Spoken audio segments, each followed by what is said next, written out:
அந்த வரலாறு திரும்புகிறது என்கிற வார்த்தையை இன்றைக்கு மதுரை கூடல் மாநகரில் குறிப்பிட்டு சொல்லுகிறார். இதெல்லாம் ஒரு எழுச்சின்னு சொல்ல முடியுமா?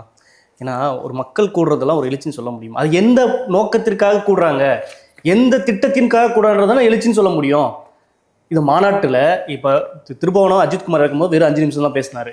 லாஸ்ட்டாக வந்து ஃபஸ்ட்டு மாநாட்டில் நடத்தும் போது பெருசாக இஷ்யூ பேஸ்டு எதுவுமே பேசுவார். கொள்கை எதிரி யார்,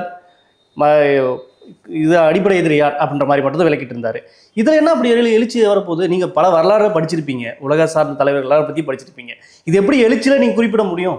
ஹஸ்தாலா விக்டோரியா ஜிம்ப்ரே. அமெரிக்க ஏகாதிபத்தியத்திற்குள் ஒரு தேசம் விடுதலை அடைந்திருக்கிறது. கீபா. அதுக்கு என்ன வார்த்தைன்னு தெரியுமா? எப்போதும் வெற்றியை நோக்கி என்று பிடல் காஸ்ட்ரோ அறிவித்த காலகட்டத்தில் ஒரு ஒற்றை தொப்பியை வைத்துக்கொண்டு ஒரு நட்சத்திரத்தை பொதிந்து கியூபா அரசியுடன் நீதி கேட்பதற்காக இல்லை, அமெரிக்க ஏகாதிபத்தியத்தை அழித்தொழிப்பதற்காக கம்பீரமாக தோன்றினானே வழிகாட்டி தலைவன் எர்னஸ்டோ சே குவேரா. வெற்றியை நோக்கி மகிழுங்கள் என்றான், வெற்றியை நோக்கி கூடுவோம் என்றான். அவன் கூட்டிய கூட்டம்தான் கியூபாவை வென்றெடுத்தது என்பது வரலாறு.